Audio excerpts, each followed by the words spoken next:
we can exhale. The Lions extend their season. I know technically nothing was officially on the line tonight, but for all intents and purposes, the Lions saved their season with a much-needed win against the Dallas Cowboys on Thursday night. They effectively saved their season. Their playoff odds would have been like 12% if they lost tonight. Now they're up near 50. Much-needed bounce-back game. Really good response win from this team. The Lions, coming off of a loss, remain nearly automatic, which honestly is shocking considering, like, it's shocking how good they are after a loss, but they take care of business against the Cowboys tonight. There is a lot to talk about from this one, a lot of the big picture stuff, how this affects the playoff picture in the NFC, and obviously we have a lot of stuff from this game specifically that we have to get into, so we're going to cover all of it. But before we do, if we could get you to hit that like button and subscribe to the channel with notifications turned on. It takes 5 seconds to do those 3 things, and it would really help the channel grow, and I would really appreciate it. So right off the bat, reports of the Cowboys defense improving were apparently very exaggerated. The Lions offense explodes for 44 points in this one. Now, there is a little bit of a caveat. Obviously, they had a lot of short fields to work with. They had a number of pretty good returns from Tom Kennedy, a couple of turnovers in this one, but to the Lions' credit, they took advantage of those situations. There was only one mishap with the blocked field goal, but aside from that, the Lions were pretty much perfect on offense in this one. Obviously not perfect in the sense that everything they did went well, but perfect in the sense that they really did a fantastic job of capitalizing on their opportunities throughout this game. And anytime you put up 44 points, that's a pretty good night. So I'm not going to complain whatsoever. I don't know what I was expecting from an offensive standpoint, but the Lions definitely exceeded anything that I could have possibly hoped for. So full credit to the Lions for that. Jahmyr Gibbs, 3 more touchdowns in this one. This dude just never stopped scoring touchdowns. He's now tied Barry Sanders for the most touchdowns before turning 24. He has 47 touchdowns in his career. Insane. 47 touchdowns in 45 career games. He's scoring at a almost historic rate at this point. Like, he has just been absolutely incredible. His nose for the end zone is unrivaled in the NFL. He might score 20 touchdowns for the second consecutive year at this rate.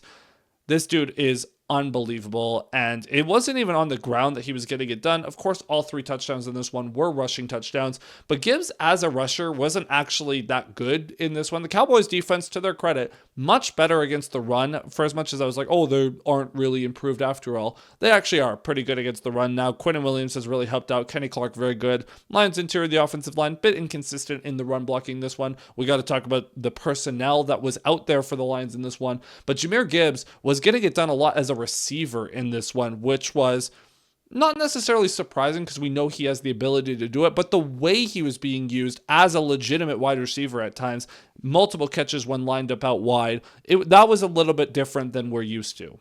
Gibbs finished this game with 7 catches for 77 yards. He still had 12 for 43 on the ground, which isn't great, but it isn't terrible. Over 100 yards, I'm not going to complain. Gibbs is well on pace for a career high in receiving yards. He only needs like 35 or 40 more yards to hit a career high receiving. He has been fantastic over the last few weeks as a receiver since Dan Campbell took over play calling, honestly.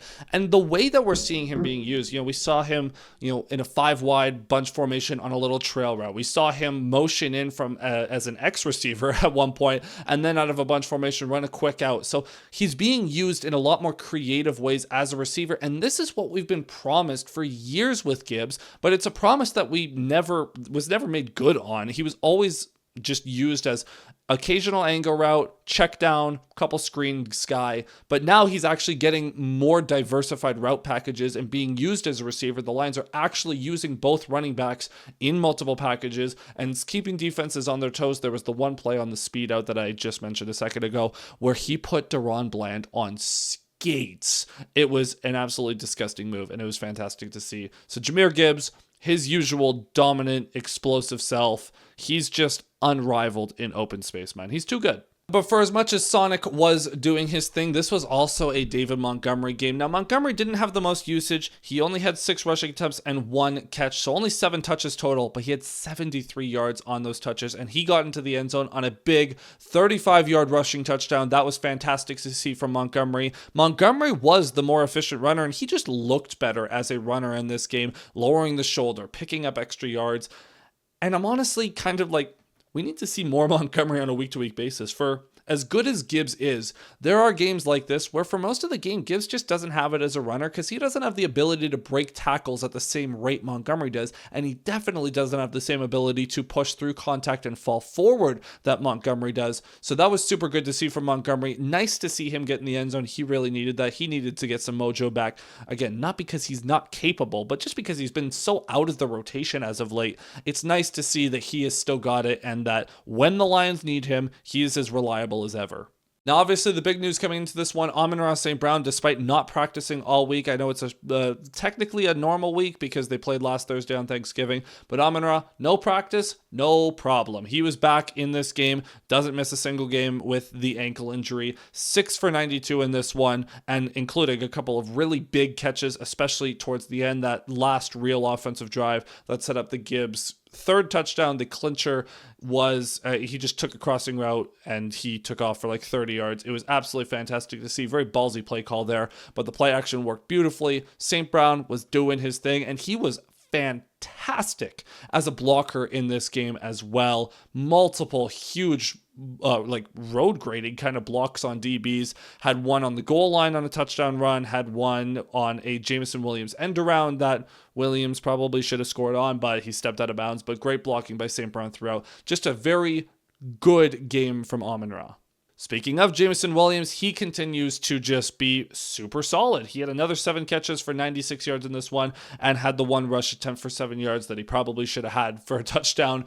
Regardless, very steady game from JMO. He has quietly started to salvage this season despite a couple of legitimate stinkers, legitimate zeros on his box score this season. He's still pacing for over 1,000 yards. He's pacing for, I think, 1,050 so far. He's really been coming on as of late, and I'm hoping that this kind of utilization keeps up down the stretch because the Lions need it so badly. But a couple of really nice moments in this game. Had a couple of nice catches coming back to the ball and tracking when Goff couldn't get a lot on it. Had a couple of nice contested catches. We've seen flashes of this last year where, look, JMO's not going to go up and moss anyone, right? That's not his job. But whenever the ball hits him in the body, when he's coming back towards the ball, if it hits him in the body, he will squeeze it no matter how much contact is around. So that was good to see from JMO as well. His explosiveness is just unmatched.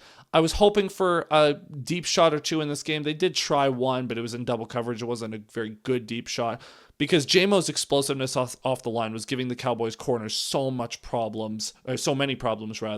But regardless, JMO, super steady game.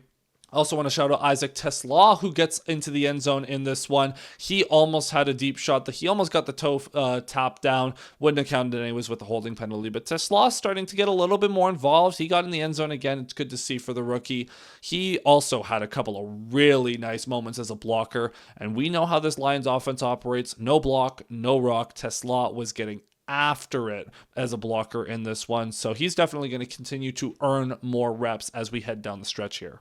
Now, obviously, when you have multiple guys getting after it as a receiver, that means that Jared Goff had a pretty good game. And honestly, I'd go one step further. Jared Goff was excellent in this game. He faced pressure a couple of times, and the pressure got to him a little bit, but that's just how Jared Goff works. But when he was protected and when he had time, he was just slicing and dicing this Cowboys defense. The play action passes were working beautifully. He was really doing a good job of getting in a groove with Amon-Ra and with JMO and just hitting these guys in stride and making sure that the ball was in the right place, taking care of the football. Goff was excellent in this one. Again, the protection issues are a lingering thing that we'll talk about in a second here. But Goff, when he had time, he was excellent. Now, as for the pass protection, it was hit or miss. It was pretty good for the most part, but there were a couple of moments that were just absolute whiffs from this O-line. First of all, the first drive or two of the game, Tristan Colin at left guard was not good at all. He gave up like 4 pressures on the first 7 dropbacks, which was horrible. Penei Sewell got beat on the first drive by James Houston, and man, Penei Sewell, I don't know how much that ankle's bothering him, but his pass protection just hasn't been up to snuff this season compared to what we expect from him. We expect Penei Sewell to not allow a sack all season. He's gotten beat a couple of times this year now. He had the one, it was against the Eagles a few weeks ago, where he got his lunch money taken from him on a 4th down that resulted in a bad throw by Goff. This one he gets beat by former Lion James Houston, which you should never be getting out-muscled by James Houston, period, because he's more of a speed rusher. Regardless, Penei Sewell was mostly good. Much better as a run blocker, obviously. Tate Ratledge, holding penalty in this one, had a couple of moments. Rookie guard Miles Frazier got into this game. They were rotating Colin and Frazier in this game. It was very bizarre. Obviously, the long-term plan is probably going to be to get Frazier into these games down the stretch as long as Mahogany is out. But Frazier, he had a couple of rookie moments, had a false start. He got beat by Kenny Clark cleanly on one rep. So the left guard situation is still not great right now. But overall, you put up 44 points. I'm not going to complain too much. Very good game from this offense. Before we get to the defense, I am just going to quickly shout out the special teams. Tom Kennedy had a day as a returner. Only 3 returns, but he averaged 40 yards per return. His long of 42. He had another one that was like up to the 41, one up to the 49 when the Lions really needed it at the end of the game. Like when Tom Kennedy was the returner, he was fantastic. Jacob Sailors continues to be very painfully mediocre as a returner, but Tom Kennedy, what a beacon of light he was in this game. Love to see it. I also will mention the special teams. I did mention the Lions had a blocked field goal in this game. The special teams has been very frustrating this season, and it's the second time they've had a field goal blocked. Can't have it. You just can't have it, plain and simple. Jake Bates on the other kicks, he does go 3 for 4 in this game and 5 for 5 on all his extra points, so he hits all his other kicks, but you just can't have blocks like that, man. So that's unfortunate. Need them to be better. I also will mention the special teams. I did mention the Lions had a blocked field goal in this game. The special teams has been very frustrating this season, and it's the second time they've had a field goal blocked. Can't have it. You just can't have it, plain and simple. Jake Bates on the other kicks, he does go 3 for 4 in this game and 5 for 5 on all his extra points, so he hits all his other kicks, but you just can't have blocks like that, man. So that's unfortunate. Need them to be better. Now, as for the defense, this is a weird game to evaluate because on the one hand, they gave up a whole bunch of yards. They gave up 417 yards in this one. Dak was slicing and dicing this defense for most of the day, and CeeDee Lamb, before he left with a concussion, was just dominating the Lions secondary, dominating DJ Reed specifically. But at the same time, Lions forced 3 turnovers. They get, I think it was 5 sacks in this one, which the pass rush much improved in this game. And you get turnovers. The 2 things that we've been complaining about, no turnovers and no sacks. Well, they got both in this game. Still get diced up a little bit in the secondary. But the Cowboys are also a very good offense and a very good passing offense specifically. Dak has been playing very well as of late and all season, to be honest. So I'm willing to give them a partial pass as far as like, I'm not going to look at like, oh, they gave up 417 yards and be like, wow, that was so bad, because it is a good offense. And, you know, they were down a couple of safeties in this one. Thomas Harper left early with a concussion. Obviously, Brian Branch leaves at the end of the game as well, but he was there for most of it. But the corners were getting beat up a little bit. Amik Robertson gave up just a brutal touchdown where he bit on a double move and just sat down on a route that wasn't there. But there was a good amount of stuff that I liked from this game. So one of those kind of, overall, it's like an average game, but there are reasons for optimism coming out of it, as opposed to, like, if they just gave up 400 yards and didn't have any sacks, didn't have any turnovers, then I would be like, this was a bad day. But because they actually showed legitimate improvement in the 2 areas we needed them to, I'm willing to at least say there is reason for a little bit of hope. Now, obviously, the star of the show on defense was Al-Qadim Muhammad. 3 sacks in this one. Now, I and many others had been critical of him in recent weeks because he had a fantastic start to the year, but as of late, he had been fading a little bit, and I had been wondering, hey, was that just a flash in the pan to start the season? Nope, he is back. He had a fantastic game. He was getting in the backfield early and often. He had to have had like 8 or 9 pressures as well, but he was just converting those pressures to sacks at an incredible rate. Now, I will also give credit to the guy rushing opposite him. Aiden Hutchinson doesn't get a sack in this one, but he was popping a lot more as a pass rusher. He had to have had double-digit pressures in this game because he was in the backfield all day. He did almost have a sack where he just a pure hustle play. He gets to Dak in the backfield, unable to finish the play, but he tackles him for a 1-yard gain. So not a sack, but Hutchinson was very disruptive as well. Want to credit him. Jack Campbell got in there with a sack on a play that could have been a safety. It was called a safety, then it was called back. For what it's worth, I think that it was not a safety. It looked like the whole ball was out of the end zone. But regardless, Jack Campbell, I think that was like his 4th sack of the year. What was it, 4th or 5th sack of the year for Jack Campbell? Yeah, 5th sack. This dude continues to be on an all-pro trajectory. He also forced a fumble in this one. He was one of the turnovers that he caused. Jack Campbell has over 100 tackles already this season. He's probably going to have like 170 this year. And he has 5 sacks, and he forced a fumble. He has been outstanding. Should probably be a first-team All-Pro this season. He's been that good, that dominant, making up for a lot of problems on the defensive line at times this season. That dude's incredible. I also got to shout out my boy Derek Barnes getting his first regular season interception, because he has one, but it was in the playoffs. His first regular season interception on a great play by Meek to punch it up in the air. But to start the second half, we had another one of those Dan Campbell like hot mic moments where he's like, we got to get a takeaway. And then first play, bang. It was just like the Houston game last year where he was like, we need a takeaway. And then bang, Carlton Davis got one. So Derek Barnes, love to see that from him. He also got a couple of pressures as a pass rusher in this one as well. He also had a big tackle for loss in this one. Derek Barnes was getting after it as well. So overall, yeah, the defense was fine considering they gave up 400 yards, they were still relatively fine. The offense was fantastic. The special teams, I mean, I hate giving up a blocked field goal, but at the same time, Tom Kennedy showed something as a returner, so that was a reason for optimism. And now the Lions are 8-5. And the larger playoff picture is starting to come into view. I've said that the Lions basically have to go 4-1 down the stretch. Well, you win the first one, so now you got to go 3-1 down the stretch. But you can also make life a lot easier on yourself if you simply win out. I know that's a lot to ask, and you got the Rams next week, which is going to be a very big test for this team.